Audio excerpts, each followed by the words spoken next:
అపోస్తలుడైన పౌలు ఎంతో ధైర్యముతో ఈ మాటను చెప్తున్నాడు. నేను నిర్మలమైన మనస్సాక్షితో దేవుణ్ణి సేవిస్తున్నాను అన్నాడు. అన్ని వివరించడానికి సమయం లేదు, కానీ క్లుప్తంగానే ఈ మాటలు నేను మీకు అందించాలని ఆశపడుతున్నాను. నిర్మలమైన మనస్సాక్షి అంటే దోషారోపణ లేని మనస్సాక్షి. పౌలు నేను నిర్మలమైన మనస్సాక్షితో దేవుని సేవిస్తున్నాను అంటే దాని అర్థం ఏంటి అంటే, నా మనస్సాక్షి దేవుని సేవ చేసే విషయంలో నా మీద ఎటువంటి దోషారోపణ చేయడానికి అవకాశము లేదు అంటున్నాడు. ఒక మాట పౌలుని అడుగుదాం. పౌలు, నువ్వు ఇంత ప్రయాణాలు చేస్తున్నావు, ఒక ప్రాంతం నుంచి ఇంకో ప్రాంతంకి వెళ్తున్నావు, ఎంతో సువార్తను ప్రకటిస్తున్నావు, ఎంతో వాక్యాన్ని నువ్వు అందిస్తున్నావు, ఎంతో పత్రికలు నువ్వు రాస్తున్నావు, ఇవన్నీ బాగానే ఉంది, కానీ నీ ప్రార్థనా జీవితం ఎలా ఉంది అని పౌలుని అడిగితే ఏమన్నారు చెప్పండి? పత్రికలన్నీ చదవండి, కన్నీరుతో దివారాత్రములు ప్రార్థన చేస్తున్నాను అన్నాడు కదండి. చాలాసార్లు ఈ మాట నేను కూడా ఒప్పుకుంటూ అంటున్నాను. సువార్త ప్రకటించే విషయంలో కానీ, వాక్యము ప్రకటించే విషయంలో కానీ, బోధన చేసే విషయంలో కానీ మనలో చాలామంది చాలా చక్కగా ఖచ్చితంగా ఉంటాం, కానీ ప్రార్థన విషయంలో మన మనస్సాక్షి మన మీద దోషారోపణ చేస్తుంది. నువ్వు ఎంత ప్రార్థన చేయాలి అంత ప్రార్థన నువ్వు చేయలేదు అని ప్రతిరోజు మనస్సాక్షి మన మీద దోషారోపణ చేయట్లేదా? మనలో చాలామంది చాలా చక్కగా ప్రార్థన చేసేవారుగా ఉన్నారు, కన్నీరుతో గంటలు గంటలు ప్రార్థన చేసేవారు కూడా ఉన్నారు.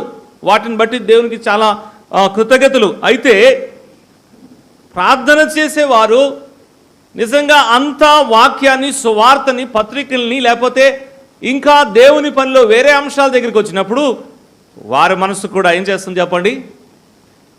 దోషారోపణ చేస్తుంది. నువ్వు గంటలు గంటలు ప్రార్థన చేసావు మంచిదే, కానీ వాక్యాన్ని చాలా తక్కువ చదివావు, వాక్యాన్ని చాలా తక్కువ ధ్యానించావు అని మనస్సాక్షి చాలాసార్లు మన మీద ఏం చేస్తుంది చెప్పండి? దోషారం. కొందరు వాక్యము చాలా బాగా చెప్తున్నారు, వాక్యం బాగా వివరిస్తున్నారు, ప్రకటిస్తున్నారు, ప్రార్థన కూడా బాగా చేస్తారు, కానీ దేవునికి ఇచ్చే విషయంలో చెయ్యి ఎక్కడుంది చెప్పండి? వెనకుంటుంది. మనస్సాక్షి దోషారోపణ చేస్తుంది. పౌలు అడిగితే, సరే పౌలు చాలా చక్కగా నువ్వు చెప్పావు, ప్రార్థన చేస్తున్నావు, సువార్తను ప్రకటిస్తున్నావు, సంఘాలని దర్శిస్తున్నావు, కానీ నువ్వు దేవుని పనికై ఎంత సొమ్ము ఖర్చు పెట్టావని పౌలుని అడిగితే ఆ విషయంలో పౌలు ఒక మనస్సాక్షి పౌలు మీద దోషారోపణ చేయడానికి ఉందా? పౌలు అన్నాడు, నా సొంత చేతులతో నేను ప్రయాసపడి నా అవసరాల్ని తీర్చాను, నాతో పాటు ఉన్నవారి అవసరాల్ని కూడా నేను తీర్చాను. కొరింథీయులకు ఏమంటున్నాడు? మీ కొరకై నేను ఇంకానూ ఖర్చు పెడతాను, నన్ను నేను కూడా ఖర్చు పెడతాను అన్నాడు. ఏ ఒక్క విషయంలో కూడా పౌలు ఒక మనస్సాక్షి పౌలు మీద దోషారోపణ చేసే అవకాశమే లేదు. అది నిర్మలమైన మనస్సాక్షి. సరే పౌలు అందరినీ ప్రేమించగలిగావా అంటే అందరినీ ప్రేమించాను. అందరినీ క్షమించగలిగావా?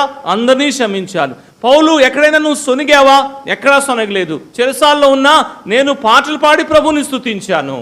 నిర్మలమైన మనస్సాక్షితో దేవుణ్ణి సేవిస్తున్నాను.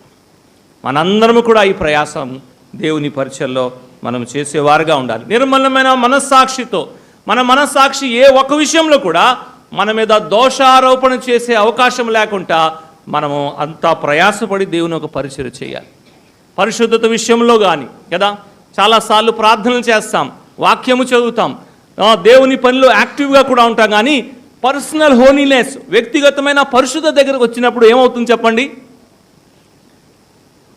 మన మనస్సాక్షి మన మీద దోషారోపణ చేస్తుంది. ప్రార్థన చేసావు బాగానే ఉంది, వాక్యం చదివావు బాగానే ఉంది, మందిరంలో పరిచర్య చేసావు బాగానే ఉంది, కానీ మొబైల్లో ఏం చూస్తున్నావో, వ్యక్తిగతమైన పరిశుద్ధత విషయంలో దోషారోపణ వస్తుంది మనస్సాక్షి దగ్గర నుంచి. జాగ్రత్త పడదాం. అలాగైతే రెండోది, దేవుణ్ణి ఎలా సేవించాలి? నిర్మలమైన మనస్సాక్షితో, అంటే ఎటువంటి దోషారోపణ లేకుండా దేవుని ఎదుట యథార్థంగా ఉండి పరిచర్య చేసేవారుగా ఉండాలి.